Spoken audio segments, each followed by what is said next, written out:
বন্ধু তুই ব্যাংকার বন্ধু তুই ওই যে হেতারে একটা লোকের ব্যবস্থা করে দিস মোবাইল কিলো ইনশাআল্লাহ আমাদের হোসেন বন্ধু লোনের দরকার, উনি মোবাইল কিনতে পারতেছে না, টাকা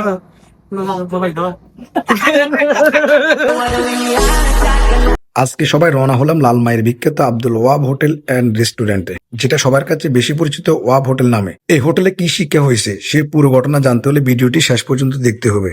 আর আজকের এই মহামূল্যবান ট্রিটের আয়োজন করেছে আমাদের বন্ধু রাজু।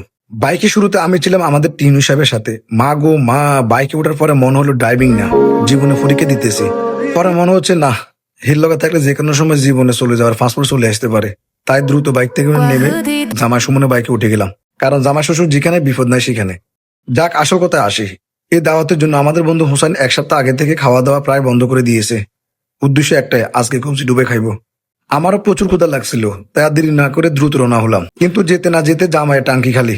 থোক্ক জামাইয়ের না, জামাইয়ের বাইকের। আর পিছনে হুন্ডার মধ্যে ঝুলে আছে আমাদের চঞ্চল সাহেব। আমি কতবার কইছি তুই ছোট মানুষ, হারাই যাবি, কিন্তু কে কার কথা শোনে। সে তো বাইকের মধ্যে ঝুলতে ঝুলতে চলে আসতেছে। অবশেষে আমরা আমাদের কাঙ্ক্ষিত গন্তব্যের একেবারে কিনারে চলে আসলাম। তারপর আলহামদুলিল্লাহ ওয়াব কাকুর হোটেলে হাজির। গেটে দেখি একজন দারোয়ান আছেন, গাড়িগুলো সুন্দর করে পার্কিং করে দিচ্ছেন। ওমা, খদার গজিবের অবস্থা। এতে তো দারোয়ান না, তাঙ্গ চঞ্চল না। আচ্ছা যাক, বাদ দেন, আজ চশমার পাওয়ার মনে কমে গেছে, এই জন্য ঠিক মতো দেখতে পারি না। ভিতরে ঢুকে দেখি আমাদের হোসেন আগের থেকে প্লেট নিয়ে বসে আছে। আর আমাদের বন্ধু সাইফুলের বউ নাকি 3 দিন ধরে তারা ঠিক মতো খাওয়া দিচ্ছে না, তাই সে নিজে আজকেও কবজি ডুবে খাইবো। তাই দ্রুত খাওয়া শুরু করলো। এরপর শুরু হলো আসল যুদ্ধ, খাওয়া দাওয়া। মা গো মা, যে যার মতো করে মাই দিতেছে। মনে হইতেছে সবাই মিলে একটা আস্তা গরু খাই ফেলবো। অবশেষে অনেক কষ্টে খাওয়া দাওয়া শেষ করলাম। তবে সত্যি কথা বলতে কি, খাবারের মান আর ওয়েটারের সার্ভিস আমরা পুরোপুরি সন্তুষ্ট হতে পারি নাই। বিশেষ করে মাংসের মান আমাদের কাছে তেমন ভালো হয়নি এবং ওয়েটারের সংখ্যা তুলনামূলকভাবে কম ছিল।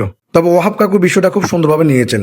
উনি আমাদের সঙ্গে একমত হয়েছেন যে আজ ওয়েটারের সংখ্যা কম ছিল এবং খাবারের মান নিয়ে তিনি আমাদের কাছে আন্তরিকভাবে দুঃখ প্রকাশ করেছেন। তবে আরেকটা কথা বলতে হবে, ওয়াব কাকুর ব্যবহার কিন্তু এক কথায় চমৎকার। আজকে আমাদের বন্ধু মিজানকে খুব বেশি মিস করছি, আর অন্য যারা আসতে পারেনি তাদেরকেও মিস করছি। ইনশাল্লাহ সামনে সবাই একসাথে আবার দেখা হবে। আর সর্বশেষে আসলো সেই ঐতিহাসিক মুহূর্ত। দেখে মনে হইলো এখানে বুঝি কোনো অনুদান দেওয়া হচ্ছে। না ভাই, এটা অনুদান না, খাবারের বিল। এই ধরনের বিল দেওয়ার সিস্টেম মনে হয় বাংলাদেশে ছাড়া আর কোথাও সম্ভব না। যাই হোক, আজকে সুন্দর আয়োজনের জন্য বন্ধু রাজুকে অসংখ্য ধন্যবাদ। বন্ধুত্ব, আড্ডা আর হাসি ঠাট্টা আজকে দিনটা সত্যি অসাধারণ ছিল। আর সবার কাছে অনুরোধ থাকবে, দয়া করে ভিডিওটি শেয়ার এবং কমেন্ট করতে ভুলবেন না। ভালো থাকবেন সবাই, সুস্থ থাকবেন। আল্লাহ হাফেজ।